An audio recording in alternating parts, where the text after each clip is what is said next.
नमस्कार प्यारे साथियों, मैं अमित भारती। तो 10th क्लास में आप लोगों का बहुत बहुत स्वागत है। चलिए आज हम हल करेंगे प्रश्नावली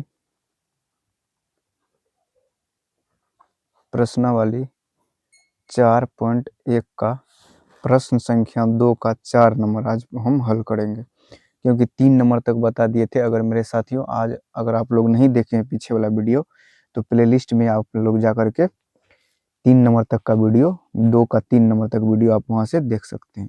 तो चलिए हम इसको हल करते हैं। देख लीजिए यहाँ पर क्या लिखा हुआ है। एक रेलगाड़ी 480 किलोमीटर की दूरी समान चाल से तय करती है। पहले जो दिया हुआ है उसको लिख लीजिए। दूरी कितना दिया हुआ है मेरे दोस्त? तो दूरी दिया हुआ है 480 किलोमीटर प्रति घंटा। चाल नहीं दिया हुआ है मेरे दोस्तों, चाल को क्या मान लेंगे? तो लिखेंगे माना चाल बराबर x, क्योंकि नहीं दिया हुआ है तो दूरी बराबर समय बाती हो जाता है मेरे दोस्त। वो चाल नहीं मेरे दोस्त, चाल दूरी तो दिया हुआ है 480 किलोमीटर, लेकिन समय नहीं दिया हुआ है। क्योंकि यहाँ पर पूरा पढ़िए, बाद में जो है हमें रेलगाड़ी की चाल ज्ञात करनी है। तो चाल तो हमें ज्ञात ही करना है, तो चाल को एक्स नहीं मानेंगे, समय मानेंगे एक्स। समय बराबर एक्स, तो चाल बराबर हो जाता है, चाल बराबर फॉर्मूला तो आप लोग जानते होंगे, नहीं जानते हो तो आप यहाँ पर देख लीजिए। चाल बराबर होता है दूरी बटे समय।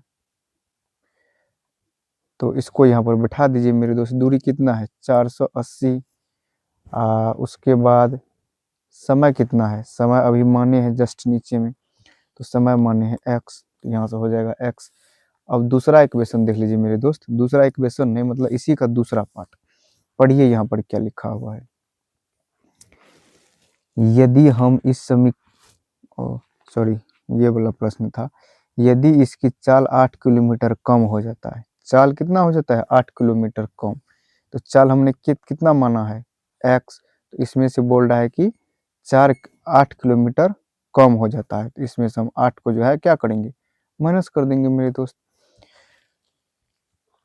8 किलोमीटर कम होती है, तो वह उस दूरी को तय करने में 3 घंटा अधिक लेता है। तो यहाँ से चाल बराबर क्या हो जाएगा? यहाँ से चाल बराबर हो जाएगा, चाल बराबर दूसरा समीकरण दूरी बटा समय हो जाता है। तो दूरी तो यहाँ भी उतना ही रहेगा मेरे दोस्त। दूरी यहाँ भी इतना ही रहेगा। कितना? 480। खाली समय जो है, समय में परिवर्तन हुआ है। समय में जो है 8 किलोमीटर कम लिया गया है।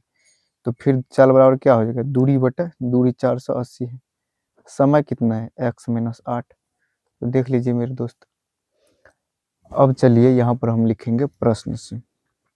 थोड़ा इसको ऊपर कर लेते हैं। यहाँ पर हम लिखेंगे प्रश्न से। प्रश्न से देख लीजिए मेरे दोस्त। 8 किलोमीटर कम होती है, तो उस दूरी को तय करने में, कौन सा उस दूरी? पहले जो दूरी दिया हुआ था, उस दूरी को तय करने में 3 घंटा अधिक लेती है। तो क्या हो जाएगा? 480 बटे एक्स प्लस 3 हो जाएगा।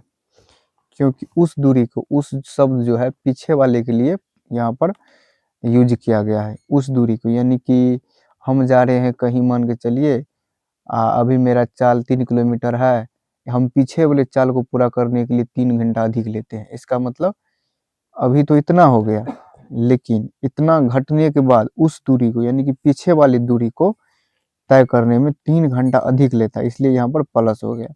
बराबर बराबर अभी जो है उतना तो यहाँ पर होगा ही, 480 बटे एक्स माइनस 8 मेरे दोस्त। तो चलिए बस इसको हल कर लीजिए बस। तो चलिए मेरे दोस्त इसको हल कर लेते हैं। तो देख लीजिए, थोड़ा हम ऊपर कर देते हैं इसको। तो इसको अगर एलसीएम लीजिएगा तो क्या हो जाएगा मेरे प्यारे साथियों?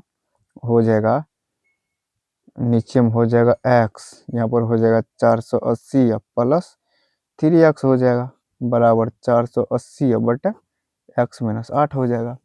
तो चलिए बस इसको अब जो है गुना कर लेते हैं हम लोग। गुना करेंगे तो क्या हो जाएगा? 480 प्लस 3x, फिर इसको क्रॉस मल्टी कर लीजिए, x माइनस 3 बराबर हो जाएगा 480x।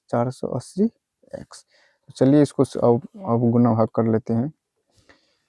480 को x से गुना कीजिएगा तो हो जाएगा 480 x, फिर प्लस माइनस माइनस, इसको 3 से गुना कीजिए, 3 को 0 से गुना कीजिएगा 0, सॉरी यहाँ पर 8 था ना मेरे दोस्त, तो यहाँ पर 8 ना लिखना पड़ेगा, 8 था, तो 8 को 0 से गुना कीजिएगा तो कितना हो जाएगा 0, 8 को 8 से गुना किया 8 8 64 हो जाएगा, 8 चौके 32 या 6 उसका कैरी बचा हुआ था, तो 32 छः कितना हो जाएगा 38, फिर प्लस को प्लस से गुना कीजिएगा, 3x को x से गुना कीजिएगा 3x², फिर प्लस माइनस माइनस, 3 8 24x हो जाएगा मेरे प्यारे साथियों, बराबर 480x है। 480x से 480x कैंसिल हो जाएगा, क्योंकि बराबर साइड इस वाले साइड भी देख लीजिए, प्लस में 480 है और इस साइड भी प्लस में 480 है, दोनों इस साइड होगा तो माइनस हो जाता है, इसलिए हम उस साइड भी काट दिए हैं। तो आप लोग भी इस तरह से प्रैक्टिस कीजिए और काटने का तरीका सीखिए, ताकि आप लोग भी किसी सवाल को शॉर्ट में कर पाएंगे। तो देख लीजिए मेरे दोस्त कितना कितना बचा हुआ है।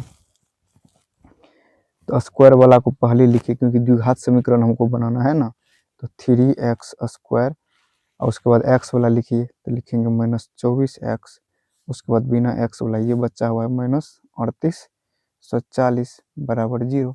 यही था आप लोगों का आंसर मेरे दोस्त। थैंक यू मेरे दोस्त, आशा करता हूँ कि आप लोग को समझ में आया होगा। अगर थोड़ा सा भी वीडियो मददगार लगे मेरे प्यारे साथियों, तो लाइक शेयर और सब्सक्राइब जरूर कीजिएगा। तब तक के लिए जय हिंद।